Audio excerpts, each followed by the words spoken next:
Hi, my name is Aubrey Adams, and I'm here with Rob Corry. Mr. Corry, can you explain who you are and how you are related to the marijuana policies in Colorado? I can. Well, thanks for interviewing me. I'm an attorney, recovering attorney actually.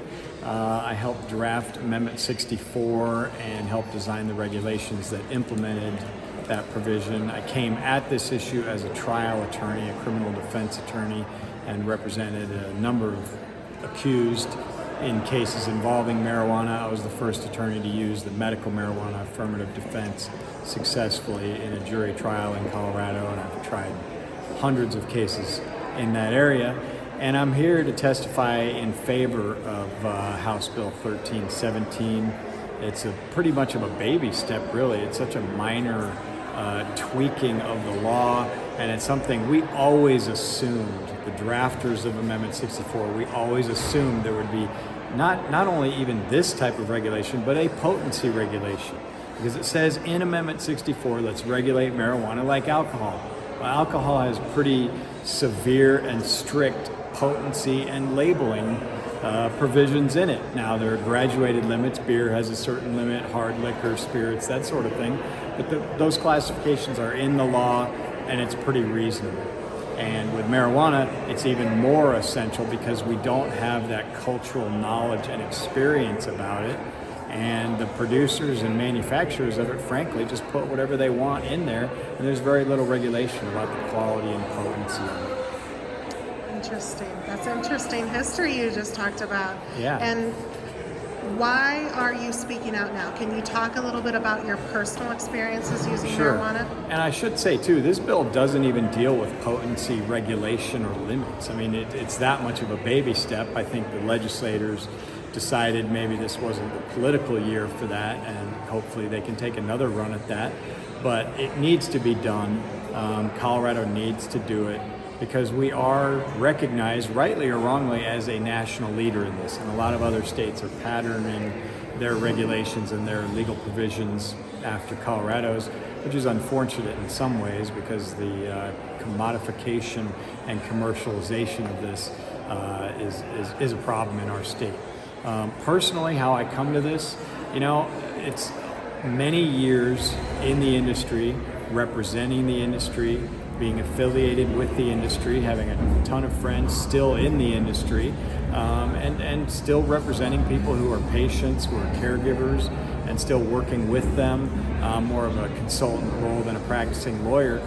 But I've realized over the years that this unbridled commercialization of marijuana, where the state is essentially a participant in the capitalist, for-profit system of it, is not in the people's best interest. It's not in the best interest of safety of our children and of our state and of our communities at all. And this is not what I signed up for, what's going on now. It really isn't.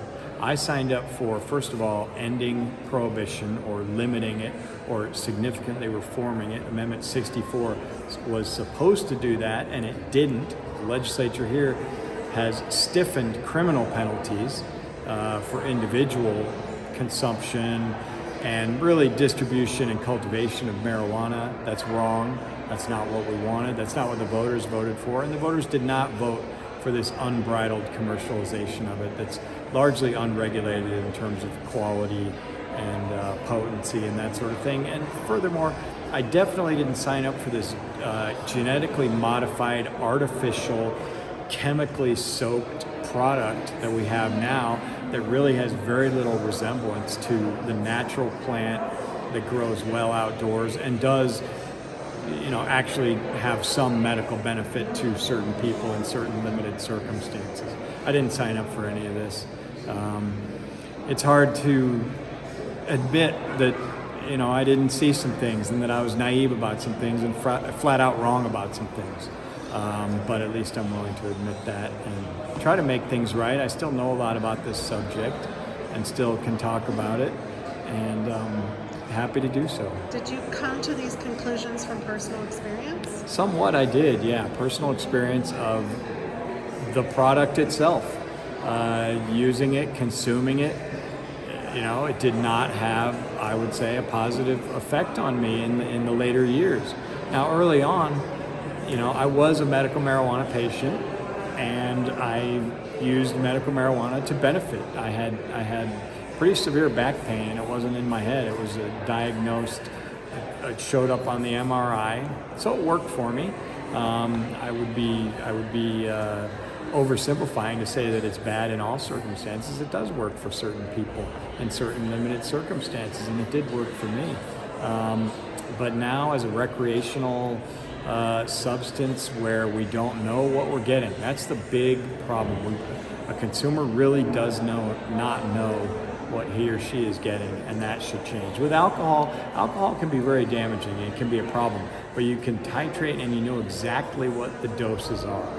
And as long as a person's sober, he can monitor that and understand that. Yeah. Not so with marijuana. Well, and you're talking the difference between a fat-soluble chemical and a water-soluble. There's just no comparing the two. They're very different drugs.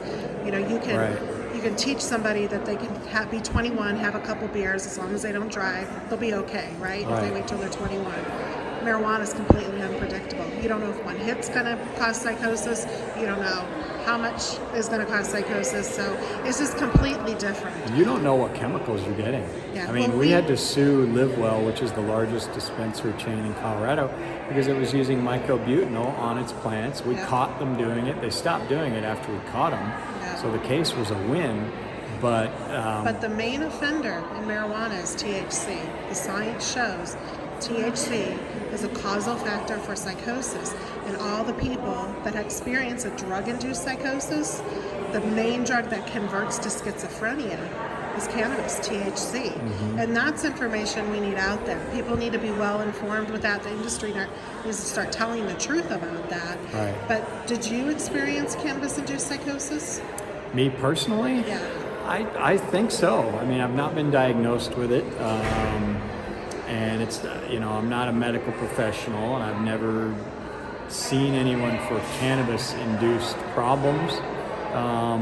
Did you experience delusions sure or hallucinations? Seemed like it at certain times. Okay, because there was a write-up in the paper about the incident, and I don't want to talk about the details. And I want to tell the audience too, you're in recovery, and that's a beautiful thing. Right. And the fact that you're being honest about this and speaking up about that is I don't think I would ever have a conversation with you before. Yeah, it's not easy, but I think honesty is the best policy for me on this subject.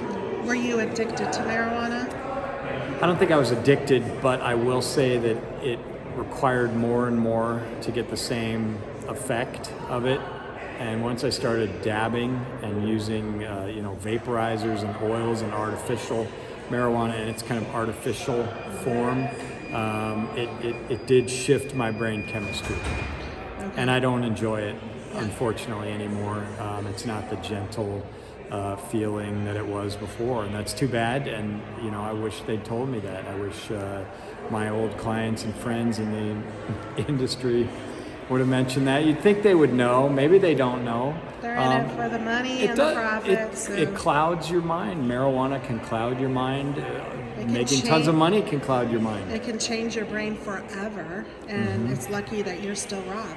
Yeah, really, in reality, you're lucky you're still, I think if I smoked a joint today, just of regular outdoor grown, nice old-fashioned marijuana, it might not affect me at all. That was what I was getting near the end of my usage of it. The things that used to be nice and good for me and positive didn't have any effect. And so I do think it shifted my brain. Now it's been many months. I haven't gone back into it, and I don't expect to. Okay.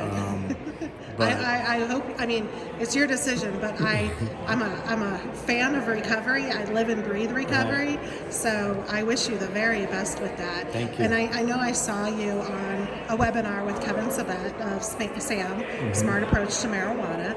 And you mentioned that you said marijuana increased your alcohol intake. It did, because alcohol, I turned to it as a drug that I was familiar with, unfortunately all too familiar with its effects and how it can, cause my brain to examine things, and I would find solace in that if I was having a negative marijuana experience. which is the opposite of the message we were always sending. Yes. And I think that's and that's the reality too. You know, people don't use it as a replacement for alcohol. It's in addition to alcohol, and sometimes alcohol's in addition to the marijuana. And you know, the brain does crave alternate states of consciousness. Some people do, and you can get that through many things that aren't drugs. That, you know, through exercise and spirituality. But the brain does crave that, and that is a normal human impulse. I think you maybe know more about that than I do, but and so I think when you have a bad marijuana experience, unfortunately, in your kind of twisted state of mind, I would reach for alcohol to balance that out. Now, it sounds absurd talking about it, and looking back, it was absurd, but at the time it seemed to make sense. It all made sense to you at that Yeah. time. Okay, I know we got to go. I hope they're not calling either one of our names because I need to testify too. I think you heard one of the parents get up and testify that their son is in a nursing home because they're permanently psychotic. What is your reaction to all the kids, all the people we've lost in Colorado from marijuana-induced suicides, psychosis, or even DUIs? Sadness, just sad that we're doing this in our state. Sad that voters were sold Amendment 64, and I helped sell it to them. This is not what a lot of us, not what I intended, and probably not what anyone really wanted. And you really can't disagree with these parents. They know their own children. They know what caused this. And there's a truth to that that really can't be refuted. And it's just sad, and I can't imagine what it must be like for these parents. I try to understand what they're going through as a parent myself. I've not had to experience anything like that, and it's just profoundly sad on all levels. Thank you. Thank you for sharing your time with me and allowing me to put this on Every Brain Matters. Thank you.